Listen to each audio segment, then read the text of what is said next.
everyone. I'm Lauren Walker, and I'm the manager of athlete development here at USA Volleyball. Today, I am honored to be joined by Shawn Hueglin, who is the senior sports dietitian at the USOPC, and she works in depth with our USA Volleyball team as well. So she's here to share some insights, specifically about the unique needs that our female athletes might have nutritionally, and how we might want to advise athletes to move forward in consideration of those. Thanks for joining us, Shawn. Yeah, thanks for having me. Perfect. So let's go ahead and get started with the conversation by giving a general overview of what might be different with nutritional considerations with female athletes compared to male athletes. Sure. I would start off by saying that female athletes have some different, I think, focuses when we think about nutrients and some of the maybe common areas that they might be lacking in nutrition. Sometimes that might be different nutrients, smaller nutrients like vitamins and minerals, and sometimes that can also just be overall nutrients. I think that the other aspects that can be different is just sort of there are pressures on female athletes with regard to body image and uniforms and things like that. And so sometimes that translates into how they focus on nutrition for their own bodies.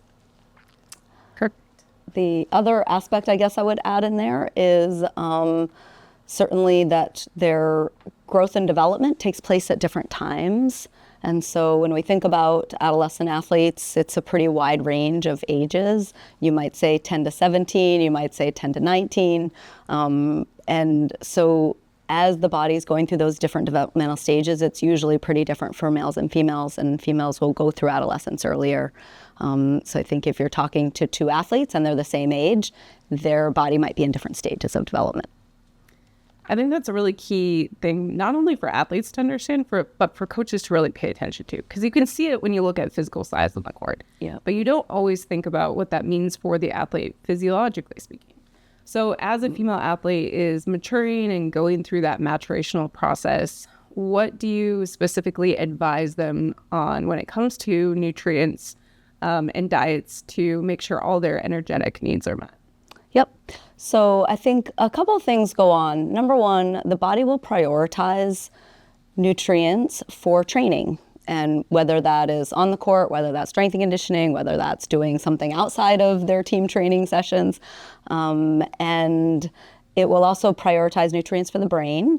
And sometimes then those other physiological systems are the body's last thought.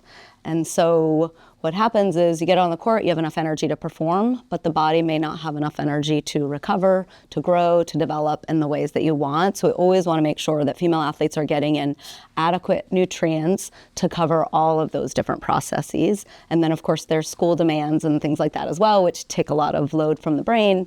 And the brain actually is a pretty hungry organ, I'll say. So I think that making sure we're covering that. And then when we think about, bone health for sure. And the great thing about volleyball is that loading really provides a nice stress on the bones for both male and female athletes. However, if we don't have enough nutrients and the bones are trying to develop, then that could be problematic for them. So I would say that there's some variations there. Now, we've talked before about considering sleep as a nutrient. Can you tell me a little bit more? This might not be specific to female athletes necessarily, but for the youth athlete, why is sleep so important and what can they do to focus on good sleep hygiene? Yep, great question. I think that sleep is the time where your actual recovery is taking place, even though in the nutrition world, a lot of times you might hear about this recovery window after training or a recovery time period that is most important to get nutrients in. But in reality, when muscles are repairing, when the brain is repairing and kind of flushing itself out, when the body is learning things, when memory is taking place, all of that is taking place during sleep. And I'm not a sleep expert, but there's lots of different stages of sleep that take place. And so giving the body adequate time to rest and go through those stages of sleep becomes really important, especially for the growing athlete. And I think it's one of the time periods where the brain goes through this sort of like maturational change as well as the rest of the body. And so giving it an adequate time to do that becomes really important. And I think that sleep can impact then mood as well. And so, how the athlete's showing up and, how are they responding to things on the court? Sometimes sleep can play a pretty big role in that as well. Absolutely. So as we think about nutritional needs, what are some indicators for an athlete when they're on the court in training, in competition, or maybe even off the court that they're not meeting their needs nutritionally? Yeah. So I think that's a great transition kind of from the sleep and mood into the court, because sometimes it shows up in mood. And so if we're not eating enough and we're not getting enough of that sleep as well, that sometimes we're more irritable, sometimes we're more emotional, sometimes things that didn't seem that important another day maybe seem more important right now. Obviously, there are just some emotional stages that adolescents are going through as well. So I think being able to tease that out, it's not always nutrients, it's not always sleep, it's not always, one thing, and sometimes it's a combination. I think otherwise, just looking at athletes and their energy levels on the court, I think becomes, really sort of important for coaches to have an observation of, as well as athletes to pay attention to themselves. And so, just a quick, simple thing of thinking through, like, how hard did today feel and how hard should today have felt, even if it's just like a 1 to 5 rating. I think sometimes just checking in with yourself on that. Also thinking through just like speed and quickness and, your ability to make good cognitive decisions, reaction time, those types of things. All could be indicators that we're getting a good amount of fuel, we're feeling good on the court, we're feeling like where we normally should be. Or they could be an indicator that, something feels off, and let's dig a little deeper and see what that might be. I love a couple of things you just said. One, the simplicity of that 1 to 5 rating scale, right? Just something quick to check in. How am I feeling? How should I be feeling at this point in the season, at this point in the competition? As you think about the second piece, though, that really stuck out to me was your cue to pay attention to the cognitive and strategic. We oftentimes don't think about, blood glucose is fueling the brain. It's fueling those strategic aspects on the court. And so that might actually be something an athlete might not think to pay attention to when it comes to signaling whether or not they have a nutrient deficiency or even a blood sugar deficiency in their training. So I love that cue there as well, to pay attention not just to the physical aspects, but to the strategic and the cognitive aspects of the game as well. Yeah, because I think, there's a lot of plays to remember. There's a lot of cognitive aspects. And I also think that sometimes how we react to situations can be very telling, where, one day maybe a teammate doesn't set you in the place you want to be set or that's most effective for you, and no big deal. We do it again. We give them a chance. And the next day we're really angry with them. And so to me, those changes can indicate maybe something else is going on, and could be something to pay attention to. Absolutely.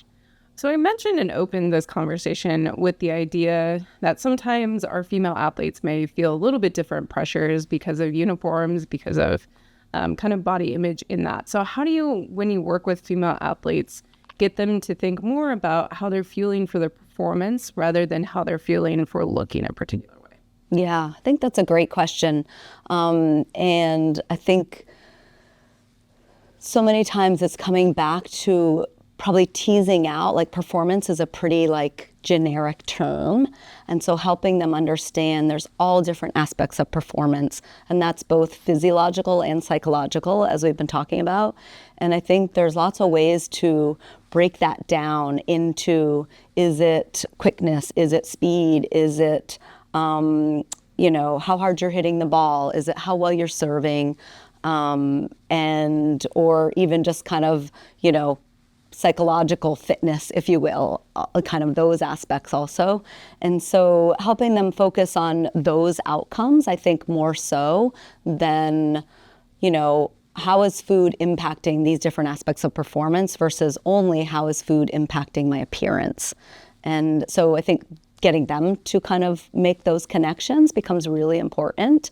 And you can, I think, ask a lot of questions to them to sort of help them understand that, if you are feeling like, you're performing well on the court, based on how would you describe that performance? What does performing well on the court mean to you? And then how could we tie that back to hydration, recovery, sleep, nutrition, and then of course the hard work that they're putting in training wise, and that there's all of these different variables that go into this, and that body composition or the tissue that your body is made up of is one piece of that. And the amount of muscle that you have can certainly impact how you perform on the court, but it's not the only factor. And I think also thinking about body composition in a way that it's tissue, and that tissue enables you or facilitates you to be able to execute those aspects of performance is really important, but it's only one piece of the puzzle. I really love how you frame that for the athlete, for the coach, if they're working with an athlete, of saying, connected to the meaning, connected to what the athlete hopes for themselves on the court. And then think about what are the other factors that go into that. It might be a multitude of lifestyle factors, including nutrition and fueling. Yep. Yeah. And I think too often, this happens in every sport, is we look at somebody and we make assumptions about what is going on in their body and how they're performing based on how they look. And so I think it's trying to encourage people to take a step back, and that appearance, again, it's one piece of the pie that actually doesn't always tell us very much.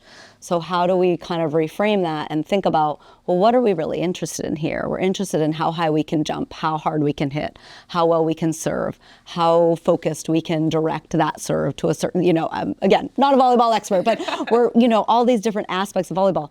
Are we doing these things well? Or are there areas for improvement? And if there are areas for improvement, what are the things that impact that? And in my mind, nutrition might be one of them. And body composition might be one of them. But then we could probably come up with 20 other things that also impact all of those skills as well. Absolutely. So as we kind of finish this conversation, for our young female athletes or those who coach our young female athletes, are there any other big recommendations that you would leave them with when it comes to making sure that they have adequate fuel to perform and to train? Yeah. I mean, I think the number one thing with the coaches is sometimes there's an opportunity for them maybe to make a connection with somebody like myself or in the field of sport nutrition or performance nutrition. And they don't have to have the budget to have that person be a consultant, to come into the team, to do those things, but they can be someone to be a sounding board to and ask questions. And so I think that there's opportunities to have someone to ask questions and help them kind of engage with their athletes the best as possible, especially if they're a one-person show, which I think a lot of times they are, right? So that would be one thing to think about is like, what are your resources and what's your support here? Because it's a really important time, I think, also to help athletes value nutrition, to make sure that the coaches demonstrate that they value nutrition and fueling and how they're preparing for things. And then I think for the other part of it is always just sort of like asking questions, When's the last meal everybody ate? You get on the court. When did you guys last eat today? And it's like 1 hour, 2 hours, 3 hours, and you can kind of start to see some patterns there if you consistently check in with athletes and see like, when are you fueling before you're coming to practice? Does everybody have your water bottle with you? Just sort of some of those easy things of just being curious of how they're showing up. And if you start to see some patterns where there are athletes that don't seem to be preparing really well or getting in the nutrients that they need before getting on the court, then maybe there's an opportunity to have a conversation there and ask a few more questions about what might be, leading them to those behaviors and those habits that they have. And I think that's males and females regardless. And just seeing, because if we don't ask, then we probably don't know. And we're just making some assumptions. So I think that would be my first thought.